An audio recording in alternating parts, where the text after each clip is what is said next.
Does history seem like an endless parade of meaningless facts? Do your students lack engagement and struggle to grasp textbooks and primary source documents? Do they reject traditional academic values and fail to see the relevance of classic assessments like essays and worksheets? Do you want to help your students move beyond memorization and actually apply their knowledge to meaningful problems? Hi there, I'm American School of Kuwait teacher and COETAIL online cohort member, Matt Kelsey, here to tell you about the flipped classroom for history. If you struggle with issues of engagement, relevance, and application in your classes, then the flipped classroom for history may be what you need to bring your teaching into the 21st century. The flipped classroom for history is a revolutionary new method of teaching that takes boring old lecture out of the classroom and injects fun right back in. When you implement the remarkable flipped classroom model, you'll use services like YouTube and Dropbox to host 15 to 30 minutes of relevant videos for each topic.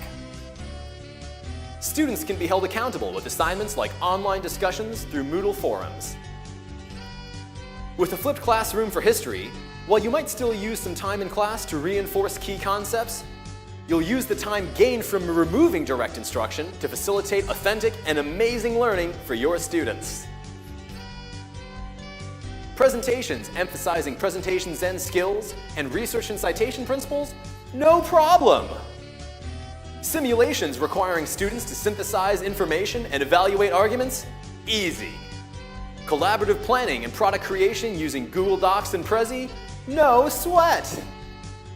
No muss, no fuss, no doubt about it.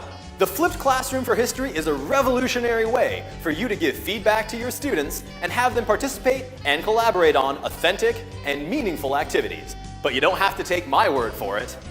Using the flipped classroom for history, I got students to participate in online discussions to provide accountability and to help them process the videos. So what I would do is assign a video for homework. Then I would also pair some kind of open-ended, a few factual questions, but mostly open-ended questions, which then I would put on a Moodle forum. So really it was student-driven and student-generated discussion. And it was a format where the most talkative and active students weren't able to dominate the conversation. My simulation on appeasement asked students to apply the lessons from the appeasement of Hitler in 1939 to modern-day North Korea. They got time in class to prepare their position, and then they debated back and forth. I had them break into smaller groups. The kids really got into it. It was definitely an application task, and in fact, it's a situation that world leaders like Obama are facing now. It's not that this was an integration of technology per se, but it would have been much harder to do without the extra time afforded to us by the flipped classroom for history. My students made 3 to 5 minute propaganda videos for a fictional totalitarian country, and they had to use 3 different propaganda techniques.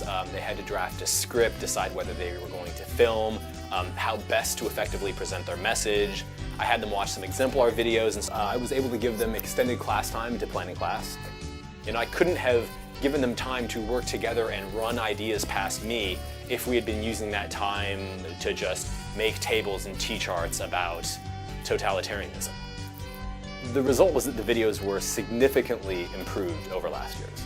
Absolutely exceeded my expectations.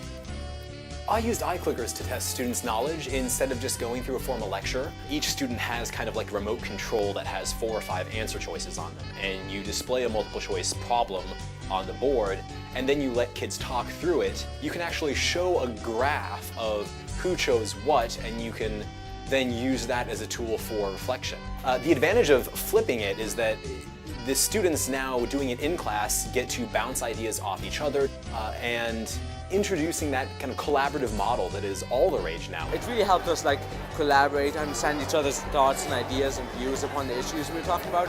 I think it's a lot less boring than reading, and we actually pay attention to while we're watching because it's actually something interesting.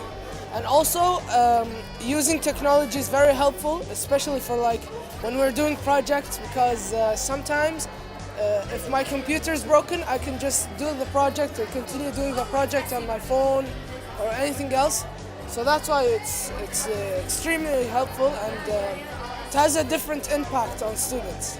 It makes them more interested and want to actually learn history. And it helps us communicate, especially to Google Docs, where more than one person can work on one assignment, and it gives a slight touch of fun so students don't feel bored while doing their assignments. For one, it's so much easier than just like opening a textbook and reading it. It's just more like engaging and interactive. And also like after the videos, we usually have a Moodle discussion. And when you like read through the Moodle discussions, like you can see how other people saw the movie, what they thought of it, and that really like opens up your perspective, and it's just like easier for you to understand the topic you can.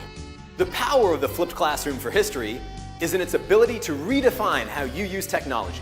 It's the perfect way for you to broaden your pedagogical portfolio and move up the Sammer pyramid of technology integration. You know, how could my students watch videos without technology? And videos are intrinsic to the flipped classroom. We're living in a visual world, and I think our kids engage a lot more with visual media. So it really is a game changer. I could have run a simulation without the flipped classroom for history, but I wouldn't have been able to devote as much classroom time to it. And really, the more you can make kids the central focus of the class, the better.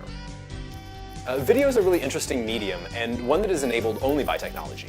Really, technology is inseparable from the new paradigm of creativity and visual literacy.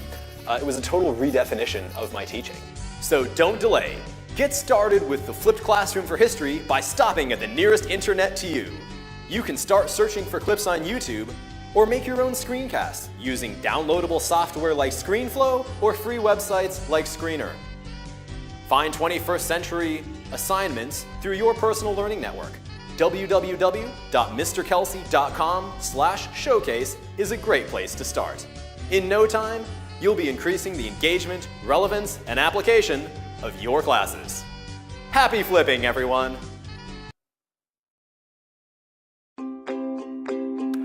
Despite the successes, the truth is that I'm not sold on the effectiveness of the flipped classroom. Part of this is that I could have introduced the flip better. I really just got up and told the students one day that what we were going to do, and demonstrated how to access the videos and post on forums, but I didn't do any discussion or get student feedback before I started the project in order to increase their buy-in. But there's a bigger issue here, and that is this.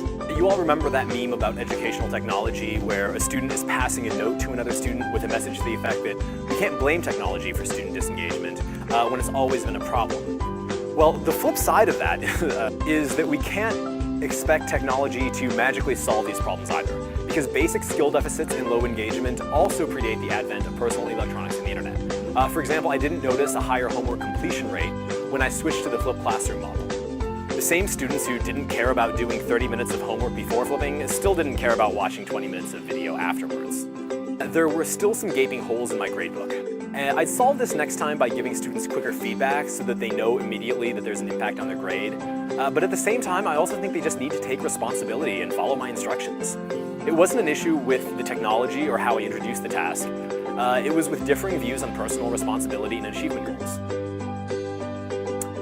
I also had students complain that they didn't understand the videos as well as lecture. And I had several sessions of direct instruction where the kids really got a lot out of it.